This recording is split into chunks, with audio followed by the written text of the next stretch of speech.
ভালোবাসার সীমানা পেরিয়ে লেখনীতে প্রিয় স্মিতা তেহেজিব রায় পর্ব সংখ্যা ১৩। প্রিয়তা কফির মগ নিয়ে শুদ্ধর ঘরে দরজার বাইরে দাঁড়িয়ে নক করলো, কিন্তু ভেতর থেকে কোনো উত্তর এলো না। সে আবারও কয়েকবার জোরে জোরে নক করলো, কিন্তু এবারও শোনা গেল না কোনো শব্দ। প্রিয়তা ভাবলো কি হলো, একটু আগেই তো ভাইয়া কফি চাইলেন। সে ভাবলো শুদ্ধ ভাই হয়তো কোথাও চলে গেছে, তাই প্রিয়তা ঘুরে যাচ্ছিল। ঠিক তখনই তন্ময় এসে বলল, আপু, এই আপু দাঁড়াও। প্রিয়তা তাকালো। তোমাকে শুদ্ধ ভাইয়া কফি নিয়ে ছাদে যেতে বলেছে। প্রিয়তা কিছুটা বিরক্ত হলো। তার অনেক কাজ আছে, তাই কফির মগটা তন্ময়ের হাতে ধরিয়ে দিয়ে বলল, ভাই তুই নিয়ে দে না। তন্ময় ছোট ছোট চোখ করে তাকালো। আপু কি তাকে অর্ডার করলো? সে আবার কফির মগটা প্রিয়তার হাতে ধরিয়ে দিয়ে মুখ বাঁকিয়ে বলল, আমি তোমার মতো না, আমার অনেক কাজ আছে, নিজের কাজ নিজে করো। বলে সে এবার ভাব নিয়ে চলে গেল। প্রিয়তা এমন কথায় বেকুব বনে গেল। কিছুক্ষণ ওর চলে যাওয়ার দিকে তাকিয়ে থাকলো, পর মুহূর্তে তেতে উঠল, বেয়াদব বিচ্ছু কোথাকার। সে সিঁড়ি বেয়ে ওপরে চলে গেল। শিকদার বাড়ির বিশাল ছাদের রেলিং ধরে দাঁড়িয়ে আছে শুদ্ধ। আকাশে চিকন এক ফালি চাঁদ জ্বলছে, মৃদুমন্দ হাওয়ায় বইছে, ছাদে লাগানো বাহারি ফুলের সুবাস ভেসে আসছে। এমন মনোরম পরিবেশ প্রিয়তমাকে পাশে নিয়ে শুদ্ধের মন খুলে গান গাইতে ইচ্ছে করছে। গান নামক প্রতিভাটা শিকদার বাড়ির প্রায় সবারই কম বেশ আছে, তবে প্রণয় আর শুদ্ধ একটু বেশি ভালো লাগায়। দূরে পানে চোখে নিবদ্ধ রেখে বুকের বাপাশে হাত দিয়ে নেত্রোদয় বন্ধ করে নিল শুদ্ধ। চোখের পাতায় ভেসে উঠল সুশ্রী একখানা নীল চোখে সুশ্রী মায়াবী মুখ। সে চোখ বন্ধ করে গান ধরল, লিখব তোমার হাতে আমি আমার মরণ, আমি তোমার কাছেই রাখবো আমার মনের কথা হাজার, দিয়ে তোমার কাজল আঁকবো আজ সারা দিনটা আমার, তুমি বৃষ্টি হয়ে নামলে আর কমলো চিন্তা আমার। প্রিয়তা কফির মগ হাতে পাশে এসে দাঁড়ালো। শুদ্ধ প্রিয়তার উপস্থিতি অনুভব করলো। প্রিয়তা পিছন থেকে ডেকে বলল, ভাই আপনার কফি। শুদ্ধ পাশ ফিরে পূর্ণ দৃষ্টিতে প্রিয়তার দিকে তাকালো। পান পাতা মুখ কোনো প্রসাধনী রেশ পর্যন্ত নেই, তবুও সে অপরূপ নান্দনিক সুন্দর। রাতের অন্ধকারে ঝিলিক দিচ্ছে যেন তার পুরো চেহারায়। শুদ্ধ হাত থেকে কফির মগটা নিয়ে, থ্যাংক ইউ রেড চেরি। প্রিয়তা একটু হাসার চেষ্টা করলো। শুদ্ধ হঠাৎই ভ্রু কুঁচকে বলল, কিন্তু? প্রিয়তা জিজ্ঞেস করলো, কিন্তু কি? শুদ্ধ বলল, এটা আমি খাবো না। প্রিয়তা অবাক হলো, কেন? আপনি তো তখন কফি খেতে চেয়েছিলেন। শুদ্ধ ভাব নিয়ে বলল, হ্যাঁ চেয়েছিলাম, কিন্তু আমি একজন সচেতন ডাক্তার হিসেবে খাবারের মান যাচাই না করে কিছু খেতে পারি না, এটা আইন বিরোধী। আর ডক্টর আবদ্ধ চৌধুরী শুদ্ধ, আইনের বিরুদ্ধে তো আর যেতে পারে না। প্রিয়তা চোখ বড় বড় করে বলে, হ্যাঁ? শুদ্ধ বলল, এই কফিতে দেওয়া উপকরণগুলো যে মেয়াদ উত্তীর্ণ নয়, তার প্রমাণ কি? প্রিয়তা বিস্ময় নিয়ে বলল, আমি কেন আপনাকে মেয়াদ উত্তীর্ণ জিনিস খাওয়াতে যাব? আজব। তাও বিশ্বাস নেই সচেতন ডক্টর শুদ্ধ চৌধুরী ছোটখাটো রিস্ক তো নেয় না। প্রিয়তা অবাক হয়ে ভাবলো, এই লোকের মাথায় কি কোনো গন্ডগোল আছে? মেয়েকে রাগ দেখিয়ে বলল, এই কফিতে মেয়াদ উত্তীর্ণ কিছু দেওয়া হয়নি, নিশ্চিন্তে খেতে পারেন। কিন্তু শুদ্ধ নাসরবান্দা, সে বলে ভাবে কোয়ালিটি টেস্ট না করে আমি খাবো না। প্রিয়তা শুদ্ধকে জেদ দেখিয়ে বিরক্ত নিয়ে বলে, কিভাবে টেস্ট করতে হবে বলেন?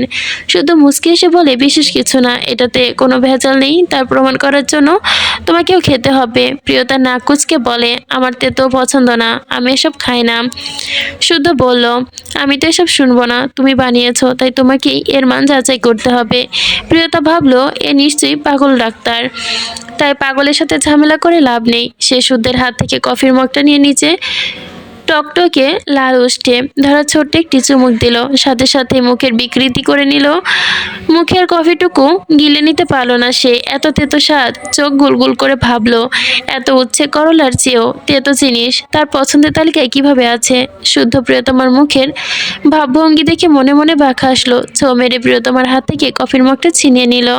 প্রিয়তমার ঠোঁট ছোঁয়া ওই জায়গাতেই সে নিজেও চুমুক দিল। পরম তৃপ্তিতে তার হৃদয় জুড়িয়ে যাচ্ছে। এমন মিষ্টি স্বাদের কফি সে মনে আগে কখনো খায়নি। কফির মগ থেকে স্ট্রবেরির মিষ্টি স্মেল আসছে, সাথে জিভে অন্যরকম কিছু একটা স্বাদ অনুভব হলো।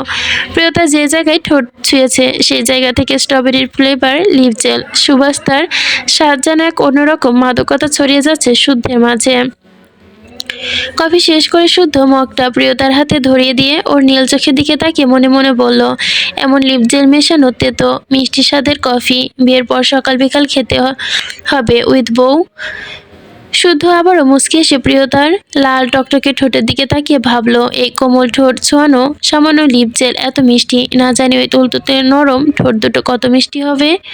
উফ, আজ তো এখনই স্বাদ নিতে ইচ্ছে করছে। নিজের চোখ নামিয়ে অদৃষ্ট হয়ে মাথায় চাটি মেরে নিজেকে বলল, control Shuddha Chowdhury, control, control yourself. Priyota ব্যঙ্গাত্মক সুরে বলল, বিশ্বাস হয়েছে আপনার? বিষ খাওয়ায়নি? শুধু মনে মনে বলল, যদি তুমি নিজের হাতে বিষ দাও, সেই বিষ আমি অমৃত ভেবে খেয়ে নিতে পারি পরম তৃপ্তি সহকারে। কিন্তু মুখে বলল, আসলে আমার তো শত্রুর অভাব নেই, বলা যায় না কখন কে কি মিশিয়ে দেয়, তাই সবসময় যাচাই করে খাই। বাই দ্য ওয়ে, ভাবছি এরপর থেকে ফুড টেস্টিং এর একটা চাকরি তোমাকে দেব। প্রিয়তা ভেঙচি কেটে বলল, আমার বয়ে গেছে, বলে চলে যাচ্ছিল। শুদ্ধ পেছন থেকে ডাক দিল, রেড চেরি। প্রিয়তা পিছনে ফিরে তাকালো। শুদ্ধ আবার সিরিয়াস ভঙ্গিতে সোজা হয়ে নীল চোখে চোখ রাখলো।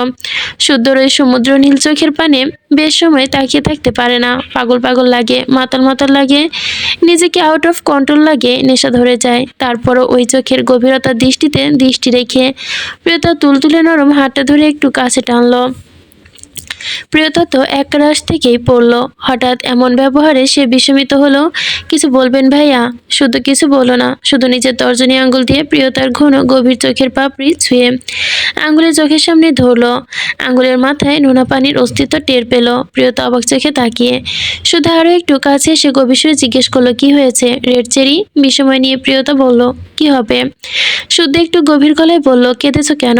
তোমার ভিজে চোখ, মুখও শুকনো, লাবণ্য চেহারার মলিনতা কেন? প্রিয়তা আরো বিস্ময় হয়ে ভাবলো, এত কিছু কিভাবে বুঝলো শুদ্ধ ভাই? এখন কি বলবে? সে আমতা আমতা করলো। আসলে সে কাউকে গুছিয়ে মিথ্যা বলতে পারে না। সে মিথ্যা বলতেই মিথ্যা ধরা পড়ে যায়। শুদ্ধর গালে হাত রেখে নরম সুরে আবার জিজ্ঞেস করলো, কি হয়েছে রেড চেরি? বলো আমাকে।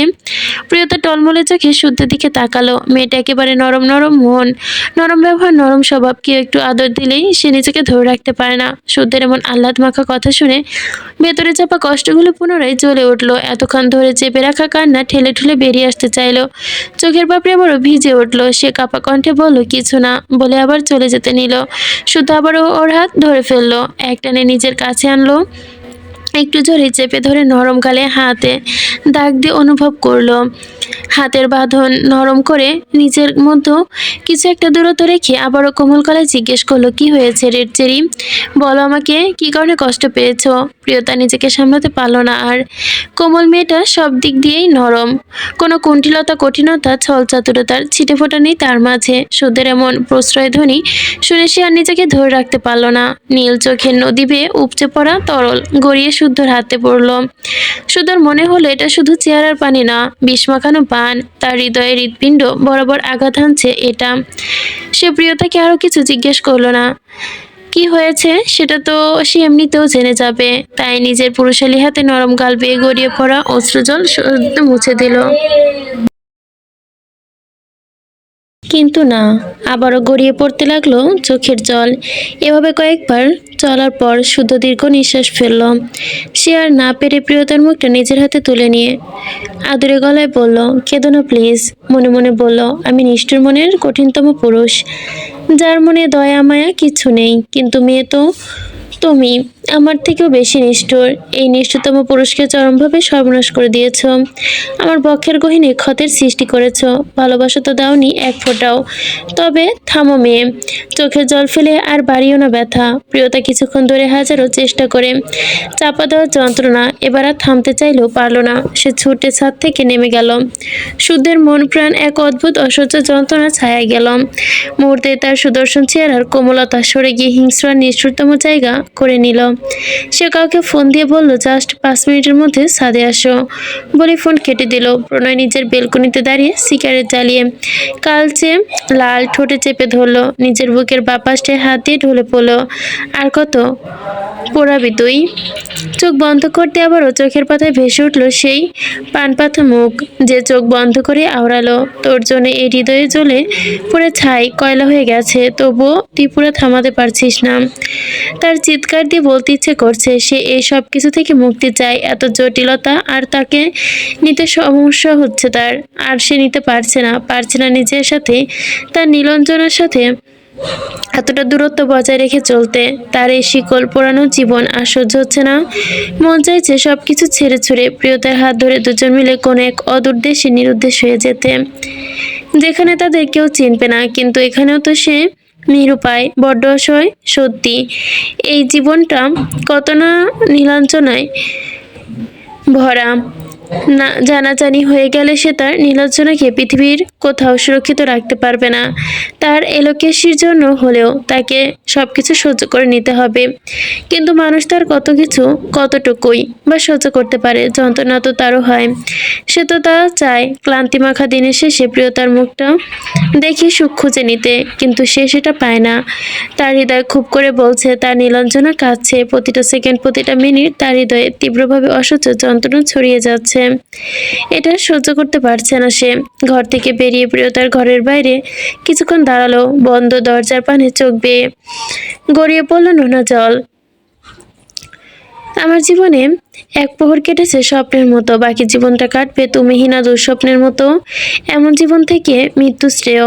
অনন্ত এইটুকু তো বলতে পারতাম। তুমি ছাড়া আমি আর কোনো নারীতে আসক্ত ছিলাম না কখনোই। অন্তত আমার জীবনে এই বিষাদ রাতগুলো ঘুরে ফিরে আসতো না। সে অভিযোগী সুরে বলল, কেন নীলাঞ্জনা, কেন তুমি সাধারণ হলে না? সে আরো এক সেকেন্ড অপেক্ষা করলো না, বেরিয়ে গেল শিকদার বাড়ি থেকে। পরিণীতার মনটা খুবই খারাপ। সে ড্রয়িং রুমের সোফায় বসে আবিদের হোয়াটসঅ্যাপে মেসেজ করছে, শত শত মেসেজ করে যাচ্ছে। অথচ সে স্পষ্ট দেখতে পাচ্ছে আবিদ অফলাইনে, তাও নিজেকে সান্ত্বনা দিচ্ছে। ঠিক তখনই মিসেস তনুশ্রী বেগম পরিণীতাকে ডেকে বললেন, যা তোর বোনকে ডেকে নিয়ে আয়, আজ রাতে রান্না সে করবে বলেছে। পরিণীতা মেজো চাচির দিকে তাকিয়ে বলল, কোন বোন? তনুশ্রী বেগম বিরক্ত হয়ে বলল, প্রিয়তাকে ডেকে নিয়ে আয়।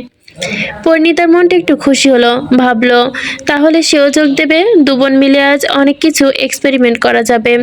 সে দৌড়ে চলে গেল প্রিয়তার ঘরের দিকে। বাইরে দাঁড়িয়ে দরজায় ঠকঠক করে ডাক দিল, প্রিয়তা দরজা খোল। প্রিয়তা কথা বলল না। পরিণীতা পুনরায় কয়েকবার ডাকলো। ভেতর থেকে ভাঙা গলা প্রিয়তা বলল, তুই যা আপু এইখান থেকে। পরিণীতা থমকে গেল কয়েক সেকেন্ড, তারপর আরো জোরে জোরে দরজায় ধাক্কালো। তাড়াতাড়ি খোল, খোল বলছি, কাঁদছিস কেন? খোল না, না হলে কিন্তু আব্বুকে ডেকে আনবো। প্রিয়তা তবুও দরজা খুলছিল না। তা দেখে পরিণীতা সাদমান শিকদারের নাম ধরে ডাক দিল, আব্বু। প্রিয়তা দৌড়ে এসে দরজা খুলতেই পরিণীতা মুখ চেপে ধরলো। প্রিয়তা অবাক চোখে তাকিয়ে আছে বোনের দিকে, হাট অব্দি চুল এলোমেলো, কান্নার তোপে ফর্সা মুখটা টকটকে লাল হয়ে গেছে, চোখে সাদা অংশ লাল, এখনো অঝরে ধারায় গড়িয়ে পড়ছে নোনা জল। পরিণীতা বুঝলো মেয়েটা আবারও ওর ভাইয়ের কারণেই কষ্ট পেয়েছে। পরিণীতা মুখের উপর থেকে হাত সরিয়ে পূর্ণ দৃষ্টিতে বোনের দিকে তাকালো। ভেতরে ঢুকে গিয়ে গালের সাথে নিজের গাল ঠেকিয়ে বলল, আর কত কাঁদবি বোন? প্রিয়তা যেন ঝাঁপিয়ে পড়ে পরিণীতার বুকে, চিৎকার দিয়ে কেঁদে উঠল। পরিণীতা চোখের কোণে পানি চিকচিক করছে। সে এই ব্যথা বুঝবে না, কারণ তার মাস্টার মশাই তাকে পুতুলের মতো রেখেছে, কখনো দুঃখ কষ্টে কাছে যেতে দেয়নি, তাই সে এই ব্যথা বুঝে না। কিন্তু সেও তো তার মাস্টার মশাইকে এমন পাগলের মতোই ভালোবাসে, আর সে ভালোবাসার সঙ্গে অন্য কেউ তা সে দুঃস্বপ্নেও ভাবতে পারে না। তাই ধরে নিল এই ছোট্ট বোনের ব্যথাটাও অনুভব করতে পারছে। সত্যি পারবে তো, কারণ এই পরিস্থিতিতে পড়ে সে ছাড়া অন্য কেউ উপলব্ধি করতে পারে না আসলে পরিস্থিতিটা কেমন চলে। পরিণীতা পুনরায় ভাবলো, এইটুকু মেয়ে কিভাবে 24 ঘন্টা চোখের সামনে সহ্য করে এত কিছু, সেটাই বুঝে আসে না তার। পরিণীতা মাথার চুলে হাত বুলিয়ে বলল, শান্ত হ বোন, এভাবে কাঁদিস না। প্রিয়তা কন্দনরত কণ্ঠ হেঁচকি তুলতে তুলতে বলল, আপু আমার আর সহ্য হচ্ছে না, আমি সহ্য করতে পারছি না, আমার ভীষণ কষ্ট হচ্ছে আপু। এমন ছোট ছোট প্রলাপ বকছে প্রিয়তা। পরিণীতার মুখের দিকে তুলে কিছু বলবে, কিন্তু প্রিয়তার শুকনো মুখটা দেখে বারংবারই আর জোর হারিয়ে ফেলছে। আবারও গলায় ভেঙে এলো তার, আমি পারছি না তাকে ছাড়া থাকতে। কথাগুলো পরিণীতার বুকে গিয়ে বিঁধল। সে প্রিয়তার মাথাটা নিজের হাতে নিয়ে হাত বুলিয়ে দিল। বড় দাদান তো ভীষণ ভালো আছে, তার জন্য আর কত চোখের পানি ফেলবি? সে তো তোকে ভালোবাসে না, তাহলে কেন তার জন্য পাগলের মতো নিজের গায়ে কলঙ্ক মেখে চলেছিস? সে কখনোই তোর হবে না, ভুলে যা তাকে। প্রিয়তার বিষাদময় এক হাসি দিয়ে বলল, গোলাপে কাঁটা আছে, তবুও গোলাপ ভালোবাসার প্রতীক। চাঁদেও দাগ আছে, তবুও চাঁদ দেখতে ভালো লাগে, সুন্দর লাগে। ইলিশ অন্যান্য মাছের তুলনায় একটু বেশি কাঁটাযুক্ত, তবুও ওই ইলিশ সবচেয়ে বেশি সুস্বাদু। এই পৃথিবীর কোনো কিছুই পারফেক্ট নয়, আমিও পারফেক্ট নই, তাই থাকুক না একটুকু কলঙ্ক। এই কলঙ্ক আমার বেঁচে থাকার শেষ আশ্বাস। পরিণীতা দীর্ঘ শ্বাস ফেলল। আমাকে তোর কিছু বলে সান্ত্বনা দেওয়ার ভাষা নেই বোন, আর এখন এটা বলার সাহসও নেই যে তুই আমার ভাইকে ভুলে যা। আমি জানি এটা তুই পারবি না, তাই এটা করতেও বলবো না, শুধু বলবো নিজেকে একটু শক্ত কর। তোর ভেতরে যাই চলুক, বাইরে থেকে যেন সেটা বোঝা না যায়, কেউ যেন তোর দুর্বলতাটা চিহ্নিত করতে না পারে। ভেতরে থেকে শক্তিশালী থাক তুই, কিন্তু বাইরে থেকে তার থেকেও বেশি শক্তি হওয়ার চেষ্টা কর। বড় দাদা যেন তোর মাঝে কোনো দুর্বলতা দেখতে না পায়। যদি এটাও ঠিক না, একতরফা ভালোবাসা বড় যন্ত্রণাদায়ক, কিন্তু এই ব্যাপারটা তোর হৃদয়ে এখনো ঠিক ভুল ন্যায় অন্যায় কোনো মাপকাঠি নেই। মন যা বলে তাই, কিন্তু তোকে শক্ত দেখতে হবে বোন, শক্ত দেখাতে হবে। আমি আমার দিকে থাকাম, আর একদিনও কাঁদতে দেখতে চাই না তোকে। পরিণীতা চোখের পানি মুছে নিল। প্রিয়তা বড় বড় শ্বাস নিল, স্বাভাবিক হওয়ার চেষ্টা করলো। পরিণীতা প্রিয়তার দিকে তাকিয়ে বলল, ঘর থেকে বেরোনোর পর ভেতরে কি হয়েছে সেটা রেশ যেন না থাকে বনু। সে অনেক কষ্টে প্রিয়তাকে ওয়াশরুমে পাঠালো। প্রিয়তা কিছুক্ষণ পর ওয়াশরুম থেকে ফ্রেশ হয়ে বেরিয়ে এলো। পরিণীতার চোখে মুখে পানির বিন্দু বিন্দু ছাড়া বিশেষ কোনো পরিবর্তন দেখলো না। সে তোয়ালে এনে নিজের হাতে মুখ মুছে দিল, সাথে সাথে আবার গড়িয়ে পড়লো নোনা জল। পরিণীতা আবারও রেগে গিয়ে ধমক দিয়ে বলল, প্রিয়, এবার তুই মার খাবি। তোকে তখন থেকে কাঁদতে বারণ করছি, তুই বারংবার একই কাজ করছিস। তুলনামূলক উচ্চস্বরে বলল। প্রিয়তা হালকা ভয় পেল। সে কি করবে? সে তো ইচ্ছে করে করছে না, চোখের পানি ফেলছে না। পরিণীতা রাগি রাগি ভাব ফুটিয়ে তুলল, আবারও ওর চোখে মুখ মুছে দিল, চুলগুলো আঁচড়ে বেনি করে দিল। চোখের দিকে তাকিয়ে ভাবলো, এই চোখে সে আর কেউ সন্দেহ করতে পারবে না। তখন কি জবাব দেবে? আমার বোন। তাই সে একটু গাঢ় করে কাজল দিয়ে দিল, কপালে একটা টিপ পরিয়ে দিল, মাথায় ওড়না দিয়ে বলল চল, একটা কিছু ঠিক লাগছে এবার। পরিণীতা বলল চল। প্রিয়তা কিছু না বলে পরিণীতার পিছু নিল। ড্রয়িং রুমে তন্ময় বসে বসে ডোরিমন দেখতে দেখতে চিপস খাচ্ছে। রাজ আর প্রেম দুজনেই অফিস থেকে সবেমাত্র ফিরল। দুজনেই ভীষণ ক্লান্ত, তাদের এখন একটু এন্টারটেনমেন্ট দরকার। তাই তারা তন্ময়কে দেখে দুজনের দিকে তাকালো, একটা শয়তানি হাসি দিল। তারপর দুজনে গিয়ে তন্ময়ের দুপাশে বসে আচমকা চিপসের প্যাকেটে হামলা দিল। হঠাৎ আক্রমণে তন্ময় লাফিয়ে উঠল। দুপাশে দু দাদানকে দেখে ভুরু কুঁচকে নিল সে। কি ব্যাপার, তোমরা দুজনে আমার চিপস নিলে কেন? রাজ এবার একইভাবে ভুরু নাচালো। চিপসের গায়ে কি তোর নাম লেখা ছিল? তন্ময় চোখ শুরু করে বলল, নাম নেই তো কি হয়েছে, আমার আব্বু আমায় এনে দিয়েছে।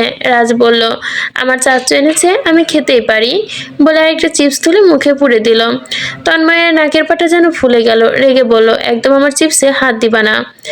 রাজ এবার কথার পাত্তা না দিয়ে বলল, প্রেমর ফুলানো ভুঁড়িতে হাত বুলিয়ে ব্যঙ্গস্বরে বলল, আচ্ছা ভাই, তুই যে দিন দিন তরমুজ হচ্ছিস, তোর চিন্তা হয় না? তন্ময় ছোট দাদানের দিকে তাকিয়ে বলল, চিন্তা হবে কেন? প্রেম দ্বিগুণ চিন্তিত হওয়ার ভান ধরে বলল, তুই যে দিন দিন গ্যাস বেলুনের মতো ফুলছিস, এরপরে তোকে তো আর কেউ বউ দেবে না। রাজ এবার চিন্তিত ভঙ্গিতে বলল, ঠিক বলেছিস ভাই, এবার তো বিষয়টা খুবই চিন্তার মনে হচ্ছে। দুজনই এমন ভাব করছে যেন তারা ভীষণ চিন্তিত। তন্ময় নাক ফুলিয়ে বলল, আমি তোমাদের মতো না, আমার বোনের সুন্দরী হবে। প্রেম গা চালানো হাসিতে বলল, এমন ফুটবল মার্কা চেহারা হলে তোকে টুনির মাও মেয়ে দেবে না। আসছে।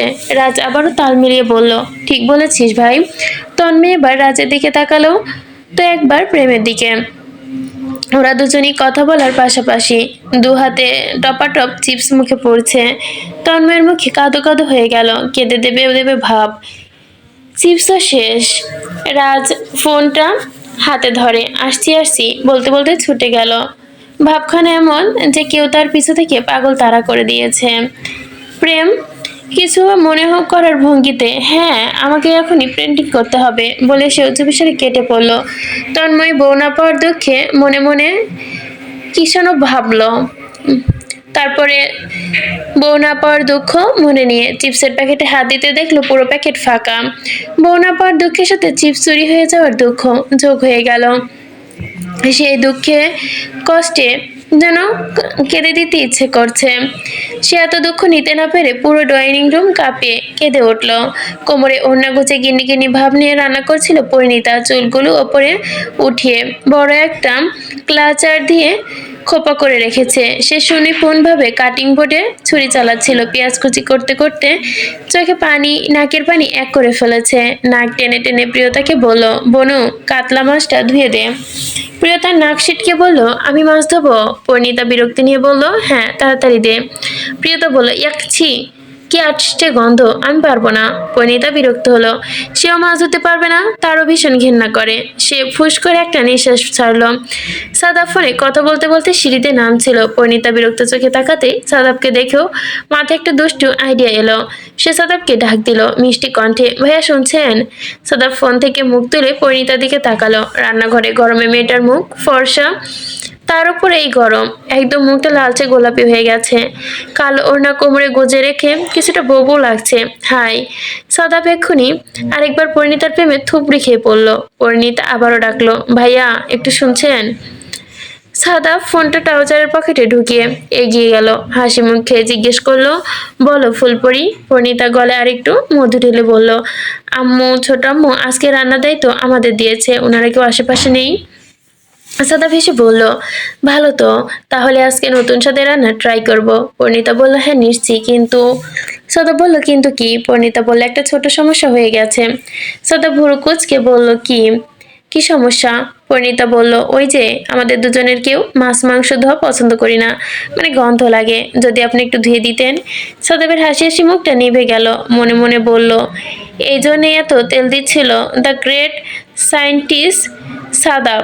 সাখাওয়াত মাছ পরিষ্কার করবে, কিন্তু হবু বাচ্চার মা যেহেতু বলেছে করতেই হবে, সে বলল, দিতে পারি, কিন্তু I have a simple condition. Parineeta বলল, কি শর্ত? সাদাব বলল, আমি চাই যাও, তুমি কি তা দিবে? পরিণীতা বলল, আমার কি আছে দেওয়ার মতো? সাদাব বলল, আছে আছে।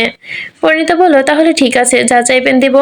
সাদাব বাঁকা হেসে বলল, কোথায় ফিশ? পরিণীতা রুই মাছ, কাতলা মাছ, ইলিশ মাছ, পাবদা মাছ, মুরগির মাংস, গরুর মাংস, খাসির মাংস সব কিছুর প্যাকেট সাদাবের সামনে রাখলো। প্রিয়তা আহাম্মকের মতো হা করে তাকিয়ে আছে পরিণীতার দিকে। সে অতি মিষ্টি সুরে বলল, ধুয়ে দিন। সাদাব বাঁকা এসে প্রিয়তাকে বলল, কিচেনে অ্যাপ্রন কোথায় থাকে আপু? প্রিয়তা পাশের ড্রয়ার দেখিয়ে দিল। সাদাব পাশ থেকে একটা অ্যাপ্রন বের করে নিল। পাশে গ্লাভস রাখা ছিল। বাঁকা হেসে দুহাতে দুটো গ্লাভস পরে নিল। প্রিয়তার পরিণীতা হা করে তাকিয়ে আছে। দু বোন তর্কাতর্কি করতেও যেন ভুলে গিয়েছে।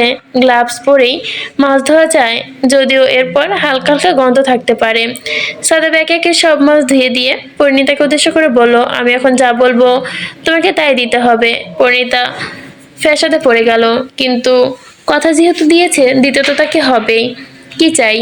সাদাব বাঁকা হেসে বলল, কাল চাইবো। পরিণীতার গালে একটা টোকা দিয়ে চলে গেল। পরিণীতা মনে মনে বলল, এবার দেখো কেমন লাগে। প্রিয়তা জাস্ট মাংসের দই মাখা ছিল, ঠিক তখনই তন্ময় ঘর কাঁপানো চিৎকার কানে এলো তাদের। দুবোন একে একে অপরের দিকে তাকিয়ে চ আকারে শব্দ উচ্চারণ করলো। দুজন রান্নাঘর থেকে বেরিয়ে দৌড়ে ড্রয়িং রুমে এসে দেখলো দ্য গ্রেট তন্ময় শিকদার মেঝেতে নেভি ব্লু কার্পেটের ওপর গড়াগড়ি খেয়ে কাঁদছে। প্রিয়তা মুখ কুচকে চোখ মুখ সরিয়ে নিয়ে সিরিয়াস ভাব আনে। তন্ময়কে শুনিয়ে শুনিয়ে পরিণীতাকে উদ্দেশ্য করে বলে, আপু, এই ভর ভাঙা রেকর্ডটা ছোট চাচু কোন চুন বন থেকে কুড়িয়ে এনেছিল গো? পরিণীতা এবার একই ভঙ্গিতেই বলল, ওই যে রায়পুরের পুরানো ভাঙা হাসপাতালের পাশের কচু বনে পাঁচু উল্টে পড়তে পড়তে কাঁদছিল। অরণ্য এবার সমুদ্র সিঁড়ি বেয়ে নামতে নামতে পরিণীতার মুখের কথা কেড়ে নিয়ে অরণ্য বলল, তখন ছোট চাচু ওদের দেখতে পেয়ে কুড়িয়ে আমাদের বাড়িতে নিয়ে এসেছিল। সমুদ্র ছুটে এসে ছোট ভাইকে উঠিয়ে কাঁদো কাঁদো মুখে বলল, এটাই বাস্তব ভাই। তন্ময় এবার পুরো শিকদার বাড়ি কাঁপিয়ে কেঁদে উঠল। ওরা চার ভাই বোন কান চেপে ধরলো, যেন এখনই কান দিয়ে রক্ত বেরিয়ে আসার উপক্রম। গিনিরা ছুটে এলো। ওরা চার ভাই বোন নিষ্পাপ বাচ্চার মতো মাসুম চেহারা বানিয়ে দাঁড়িয়ে আছে। ভাবটা এমন যেন ভাজা মাছটি উল্টে খেতে জানে না। অর্তি বেগম ছুটতে এসে ছোট্ট ছেলেকে তুললেন। অনুশ্রী বেগম গাল মুছে দিলেন। কি হয়েছে আব্বু? তন্ময় নাকের সর্দি সব অনুশ্রী বেগমের শাড়িতে মুছে নাক টেনে টেনে বলল, পরি আপু, প্রিয় আপু, শ্রদ্ধা ভাই, শেষদা ভাই, শেষ দাদান, ছোট দাদান, ওরা সবাই বলেছে আব্বু নাকি আমাকে কুড়িয়ে এনেছে। ও বড় আম্মু, সত্যি তোমরা আমাকে কুড়িয়ে এনেছ? এত চিৎকার চেঁচামেচি শুনে রাজ আর প্রেমও বেরিয়ে এসেল।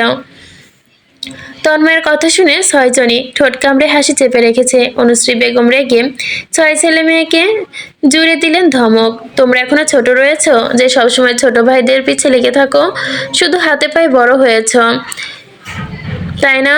ভাই সবার ছোট, আদর করবে তা না, সারাদিন সবাই মিলে তার পিছে পড়ে থাকো। আরেকবার আমার আব্বুর পেছনে লাগলে কান মুলে দিব সবার। এসব কথা ওরা কেউ কানে তুলল না। হাত দিয়ে মাছি তাড়ানোর ভঙ্গিমা করে চলে গেল। অবশ্য অরণ্য যেতে যেতে তন্ময়কে ফিসফিস করে বলল, একদম মিথ্যা কথা, কান দিও না, আমরা যা বলেছি সেটাই সত্যি।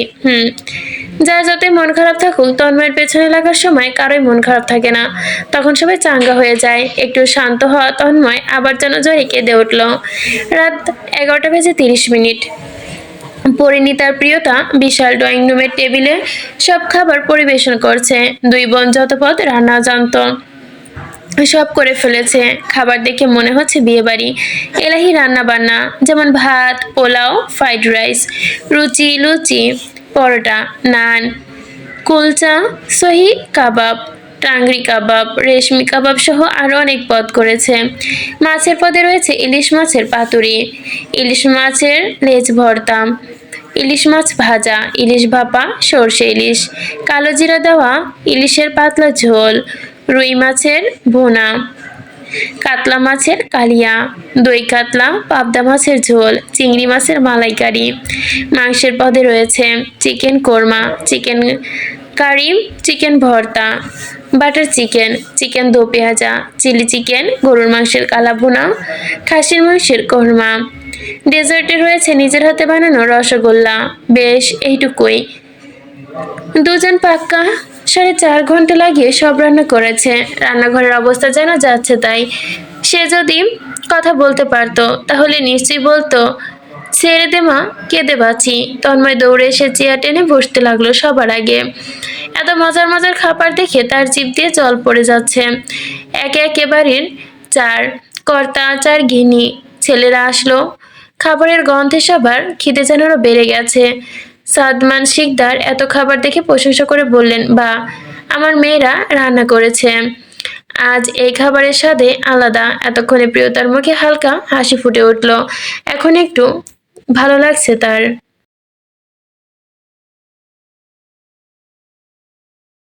সবাই নিজ নিজ জায়গায় বসে পড়ল। অরণ্য ইন্সপেক্টর ফেস বানিয়ে কি জানি একটা কোন যেন বিষ বানিয়েছে। পরিণীতা তেতে উঠল। তাহলে তোমার খাওয়া লাগবে না, অরণ্য বলল। চাতস জ্ঞান, আমি তো মজা করলাম, হিহি। সাদাবার শুদ্ধ তাদের প্রেয়সীর দিকে অপলক দৃষ্টিতে তাকে। শুদ্ধ ও ভালো লাগছে। প্রিয়তার মন কিছুটা ভালো দেখে সে একটু হাসলো। পরিণীতা আর প্রিয়তা সবার প্লেটে খাবার তুলে দিল। চার কর্তা ভর্তা নিলেন, চার গিন্নি রুটি, লুচি, পরোটা নিলেন, আর ছেলেরা তাদের পছন্দ মতো কেউ ভাত, কেউ পোলাও, কেউ ফ্রাইড রাইস নিল। সবার প্রথমে গ্রাস মুখে দিয়েই ওদের দুজনের দিকে তাকালো। পরিণীতা উৎসুক গলায় বলল, কেমন হয়েছে? সবাই বলল, বেশ ভালো হয়েছে। সবাই হাসি হাসি মুখে খাবার খেতে লাগলো। এখানে সবার থেকে পহেলিকা একটু বেশি খুশি লাগছে। কেন কে জানে, হয়তো প্রিয়তাকে কষ্ট দিতে পেরেছে, তাই ভীষণ উৎসাহের সঙ্গে খাচ্ছে সে। কিন্তু প্রিয়তার মন খারাপ, অস্থির লাগছে। সে উসখুস করতে লাগলো। পরিণীতা ফিসফিস করলো, এত উসখুস করছিস কেন? প্রিয়তা আশেপাশে ওপর নিচ নজর ঘুরিয়ে সবাইকে দেখলো, কিন্তু প্রণয় ভাই নেই। এর মনে হয় প্রণয় ভাই কোথায়? আসবে না মাঝে মাঝে? প্রিয়তা নিজের সর্বোচ্চ মাত্রায় বেহায় মনে হয়, কিন্তু এসব ভাবনায় তার মনে বেশি সময় পাত্তা দেয় না। সে পা টিপে টিপে ড্রয়িং রুম থেকে বেরিয়ে গেল। আশেপাশে দেখতে দেখতে প্রণয়ের ঘরে গেল, কিন্তু কোথায় কেউ নেই। তারপর পুরো বাড়ি খুঁজলো, কোথাও পেল না প্রণয়কে। প্রিয়তার চিন্তা হচ্ছে, সে বিড়বিড় করলো, এত রাতে অসুস্থ শরীর নিয়ে কোথায় যাবে মানুষটা। সবাই খেয়ে দিয়ে নিজের ঘরে গেল, পরিণীতাও নিজের ঘরে গেল। পহেলিকা কাউকে বসে বসে ভাবছে কি সমস্যা হলো, এতগুলো মাস ধরে চেষ্টা করছে কিন্তু কিছুই হচ্ছে না। মনে মনে বিরক্ত হলো, ধুর, সব প্ল্যান মুখ থুবড়ে পড়ছে। কিন্তু এই প্ল্যানটা আমি কিছুতেই নষ্ট হতে দিব না। প্রণয়কে আমার করেই রাখবো, আমার দিকে মন ঘোরাতেই হবে, এটাই শেষ উপায়। এসব ভাবতে ভাবতে সে প্রণয়ের 29 নাম্বার কল করলো, কিন্তু সেই প্রণয়ের ফোন বাজতে বাজতে বন্ধ হয়ে গেল। রাত 2:45। শিকদার বাড়ির সকলেই ঘুমে আচ্ছন্ন। প্রহেলিকা ও অপেক্ষা করতে করতে কখন ঘুমিয়ে গেছে হুঁশ নেই। প্রণয় এখনো ফেরেনি। ড্রয়িং রুমের সোফায় বসে অন্যমনস্ক হয়ে হাত কসলাচ্ছে প্রিয়তা। চিন্তায় তার মাথা ফেটে যাচ্ছে, ভয় হচ্ছে ভীষণ। এত রাতে হয়ে গেল কিন্তু প্রণয় ভাই এখনো ফিরল না। সে অন্যমনস্ক হয়ে পায়চারি করছে। ওর চোখ এখন ফোঁটা ফোঁটা ঘুম, ওর চোখে এক ফোঁটাও ঘুম নেই। 20 মিনিট পর কলিং বেল বেজে উঠল।